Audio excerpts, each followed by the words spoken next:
கர்த்தருக்கு பிரியமான சகோதர சகோதரிகளுக்கு இயேசு கிறிஸ்துவின் நாமத்தினால அன்பின் வாழ்த்துக்களை கூறிக்கொள்கிறேன்.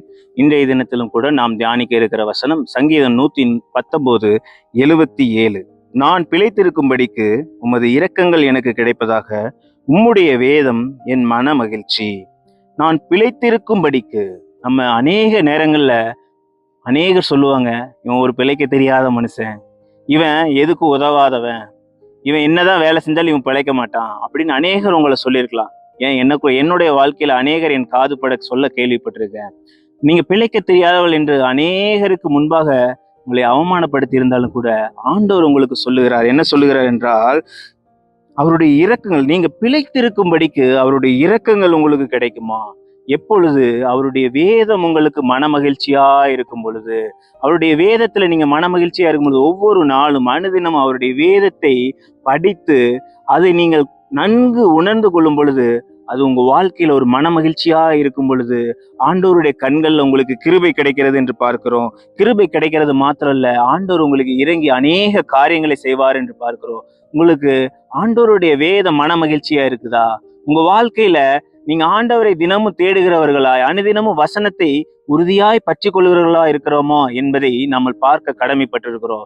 அப்படி நீங்க பார்க்கும் பொழுது, அவருடைய வேதம் உங்களுக்கு மன மகிழ்ச்சியா இருக்கும் பொழுது, அவருடைய இரக்கங்கள் உங்களுக்கு எப்பொழுதும் கிடைக்கும். நீங்கள் சாவாமல் பிழைத்திருப்பீர்கள்.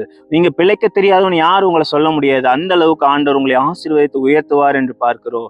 நீங்க நிச்சயமாய் உங்களை ஆசீர்வதித்து உங்களை உயர்த்துவார் என்று பார்க்கிறோம். நீங்க பண்ண வேண்டியதுல ஒன்னே ஒண்ணுதான், அவருடைய வேதம் உங்களுக்கு மன மகிழ்ச்சியா இருக்கணும். நீங்க அவர் வசனத்தை நீங்க பார்க்கும் பொழுது உங்களுக்கு ஒரு சந்தோஷம் இருக்கணும், ஒரு மன மகிழ்ச்சி இருக்கணும். நீங்க ஏதோ தானோன்னு அந்த வசனத்தை படிக்காம அந்த வசனத்தை உணர்ந்தவர்களாய் படிக்கும் பொழுது ஆண்டவருடைய இரக்கங்கள் உங்கள் மேல இருக்கிறது. ஆண்டவருடைய இரக்கங்கள் உங்க மேல கடந்து வரும், உங்க குடும்பத்தின் மேல கடந்து வரும், உங்கள் பிள்ளைகள் மேல கடந்து வரும். நீங்கள் சாகாமல் பிழைத்திருக்கும்படி, பிழைக்க தெரியாமல் அல்ல, பிழைத்திருக்கும்படி ஆண்டவர் உங்களை ஆசீர்வதிப்பார் என்று பார்க்கிறோம். ஜெபிக்கலாமா? அன்பின் நல்ல ஆண்டவரே, அப்பா, நாங்கள் சாகாமல் பிழைத்திருக்கும்படி அப்பா உம்முடைய வசனம் எங்களுக்கு மன மகிழ்ச்சியா இருக்க போகிற தயவிற்காக உமக்கு நன்றி செலுத்துகிறோம் சுவாமி. உம்முடைய வசனம் மன மகிழ்ச்சியா இருந்தால்தான் சுவாமி அப்பா உம்முடைய இரக்கங்கள் எங்களுக்கு கிடைக்கும் என்று பார்க்கிறோம். ஒவ்வொரு தினம், ஒவ்வொரு நாளும், ஒவ்வொரு தினமும் அப்பா உம்முடைய வசனத்தை மகிழ்ச்சியோடு படிக்கிறவர்களாய், மன மகிழ்ச்சியோடு படிக்கிறவர்களாய், உம்முடைய இரக்கத்தை பெற்றுக்கொள்கிறவர்களாய் எங்களை மாற்றுங்க. உம்முடைய அப்பா தகப்பன அதிசயமான கரம் எங்கள் குடும்பங்களோடு எங்களோடு இருக்கும்படியாய் ஜெபிக்கிறோம் சுவாமி.